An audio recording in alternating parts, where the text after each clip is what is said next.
Analysis. Hi folks, and welcome to Open Analysis Live with another quick tip. So today we're going to talk about RC4 encryption, or RC4 crypto for malware analysis specifically. And before we jump into it, if you hear any weird noises, I mentioned this in the last video, the doggo still peacefully sleeping behind me, and I did not want to wake him up. So he's probably going to snore and snort throughout this video. It's not me, it's him. All right, so let's get on with this. So RC4 is probably the most common crypto used in malware. I'm not quite sure why it took off the way it did. Maybe it's because it's easy to implement. It's simple. You can easily implement it in C code. You don't have to use any callouts to the Windows APIs. So maybe that's why, but for whatever reason, it is pretty much the go-to standard for most malware. So it pays to get good at recognizing this in assembly and spawning it quickly to sort of speed up your reverse engineering. So there is a way to spawn it. There are no crypto constants in it. So normally when you're looking for encryption algorithms in code, you would search for the crypto constants in the assembly source code, and that's usually how I identify a crypto. But there's no constants in RC4. What there is a substitution box, or an S box, and I'm going to show you it's always set up in a specific way, so you can pretty much identify it right off the bat. So if we come here and take a look on Wikipedia, they call it the key scheduling algorithm, which is what's used to build this substitution box. And the substitution box is basically a 256 byte array of crypto magic that I didn't really pay attention to how it works. But basically they expand the key into this box and they build this substitution box based on the key that you send it. The important part though is that it is a 256 byte long array, and it is initialized where each byte is the number of its indices in the array. So byte 1 is 1, byte 2 is 2. So those numbers are actually set in the array initially. So you can see the pseudocode for it here in Wikipedia. They just loop through 0 to 255 and they assign that value to the indices in the array that it matches to. Now, this is the key. Anytime you see this in code, because it's very hard to hide this if you're initializing a giant array and setting each value to the number of its indices, it's hard to hide that. You usually see that big old 256, nice little loop, nice little assign. Oh, he's up. Doggo out. Okay, so you normally see that, and I'll show you what it looks like in assembly code in a second. And then the second part to this is when they actually, once they've initialized the S box, where they actually build it based on the key, so they embed or expand the key throughout the box.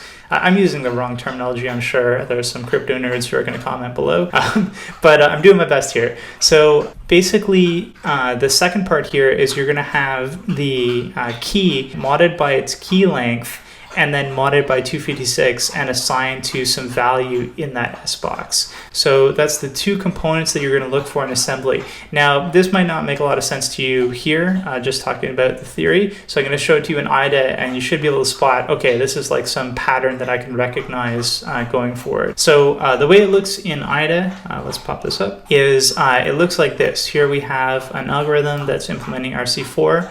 And you have first a nice little loop here. EAX is the counter, and they're looping up to 256. And then for each loop in the counter, they're assigning that value to the same indices in this array here. And this gets even easier to understand if we flip over to the decompiler. So we can F5 it. Here we go. So we can see here is the little while loop for the counters less than 256. And so let's N for name var count, and here's going to be our array, so let's name it n var s box.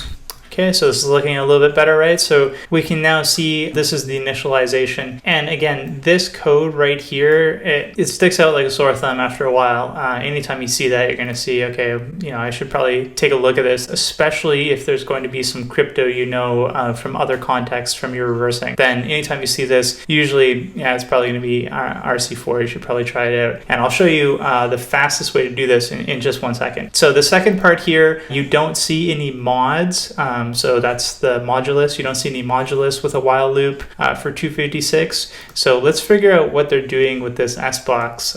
They must be doing something with it because it's not fully initialized here, right? There's a second part to this where they expand the key into the S box. So let's start looking at these functions. Lucky guess, it was the first one. So if we look here, if we just pop back, you can see IDA's populated the arguments properly here. They weren't populated properly the first time we F5'd it. So we can see we're passing the S box as the middle variable here. Let's name this arg S box. All right, so now this is going to look a little bit easier to us. So we can see that this is probably the key name here, key. This is probably the key length, name arg key length. I don't know what this A1 would be. Oh, whoops, that's not. It was at this moment that he knew. He up. I see what I've done here. So that's the counter.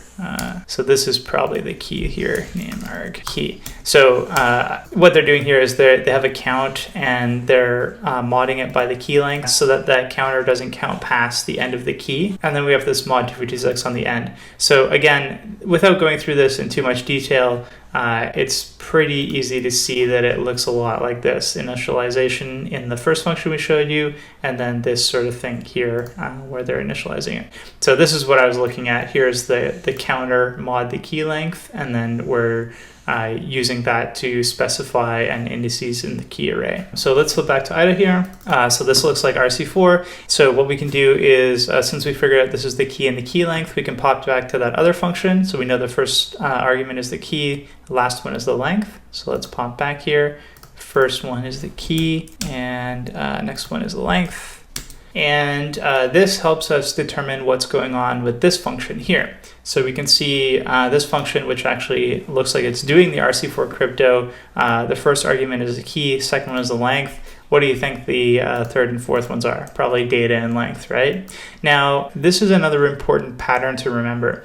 When malware developers implement RC4 like this, where they actually implement the algorithm themselves in the assembly or in C code, it's very likely that the prototype for the function that calls this RC4 is going to be in the format of key, key length, data, data length, or data, data length, key, key length. It's usually going to have 4 arguments. 2 of them are going to be the data and the key, and 2 of them are going to be the length of the data and the key. It isn't always the case, but it's the case so many times that you can usually take a guess and you'll be right. And I'll show you how to verify this guess very quickly and how to sort of basically skip all this so you don't have to really dive in and sort of figure out what's going on inside the code. Once you determine that it's RC4, you can just mark it as RC4 and continue your reverse engineering. So we assume that this is probably data and this is probably the data length. So what we can do now is we can take some guesses and try and circumvent this reverse engineering, which is going to be a little bit slower because you're actually having to go through the code by using a debugger. So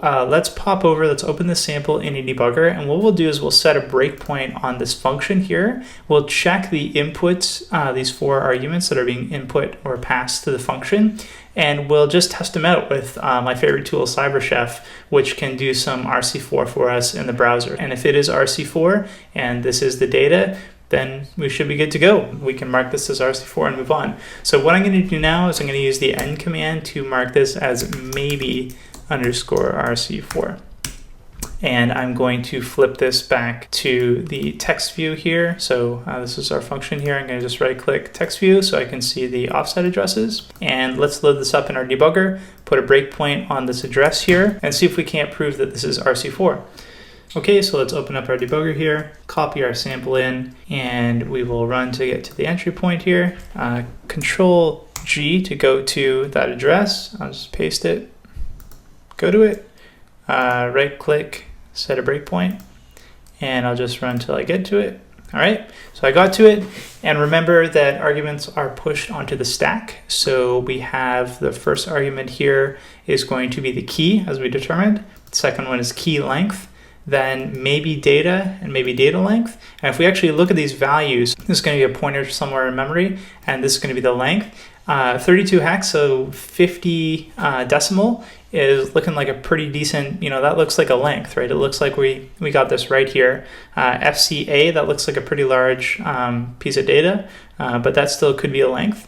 So let's copy these bytes out and see if we can't prove that it's RC4. So what we'll do here is we'll just right click, follow dword and dump. And so here we have what we think is the key here. So 50 bytes is going to be all of this up to here. So let's copy this out.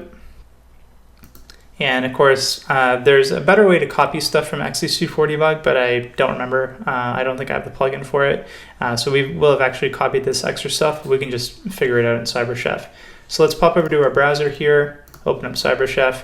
What I'm going to do is I'm going to just paste this data in here first. So I'm going to clean it up. We copied this extra stuff here, which we don't need. All right, copy this all out. And there is an RC4 module here. Paste this in as the key and get rid of the extra space in here and make sure it's hex. All right, that looks good. And then we're going to have to find that data. Oh, and also I should mention, if you guys aren't familiar with CyberChef, I will link it in the video description below.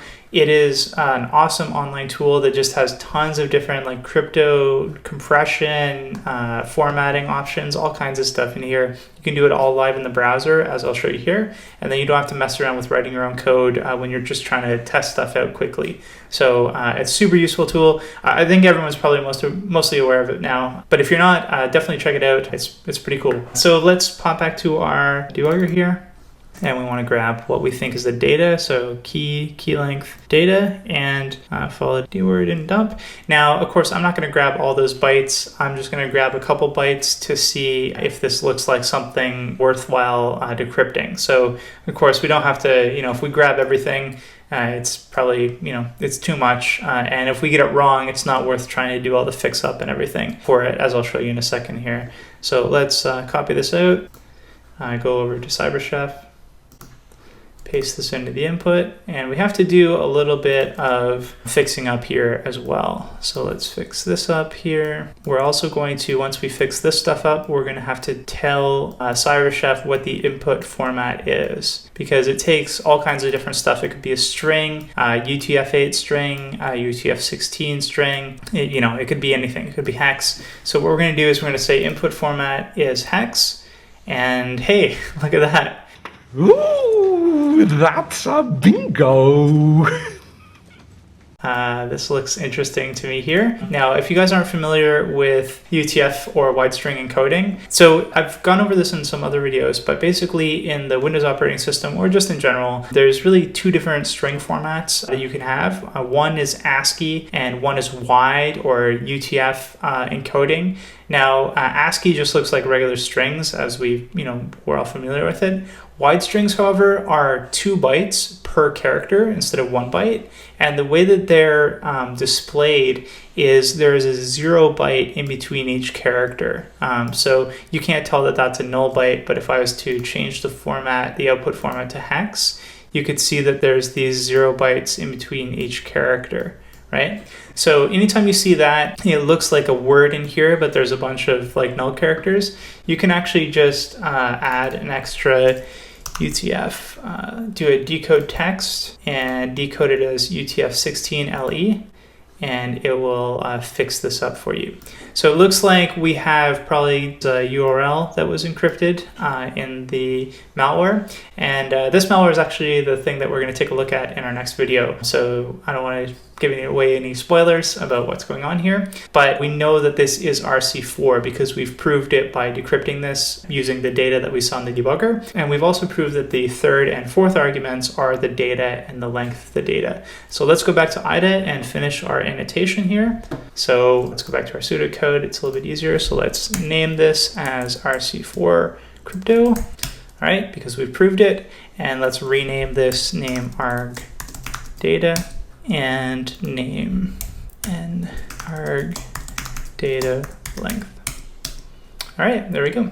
And so we didn't have to muck around with figuring out what these extra functions are or anything like that. Even though it doesn't seem quick in the video, when you're looking at crypto, you can end up going into a rabbit hole, especially if it's implemented by hand here, like we see here, where they've actually written out the C code for the crypto algorithm. This will save you a lot of time to use sort of an educated guess what type of crypto it is. So in this case, using that pattern of the S-box building to guess it's probably RC4. Then using the debugger to get some valid input for the function and then test it out in CyberChef. Like I said, CyberChef has all kinds of different crypto algorithms, you know, AES, whatever, they're all in there. So anytime you have a similar sort of problem, you can test it out like that. Now, I should also mention that myself, just because I've reversed so much malware, I actually have a bad habit of just trying RC4 regardless of what it is, to see if I can save some time, especially if I have a quick turnaround malware triage incident where I just want to really quickly like decrypt some communication or something like that. I'll just try RC4 and see if it works. So maybe a helpful tip for you guys, but also maybe a bad practice.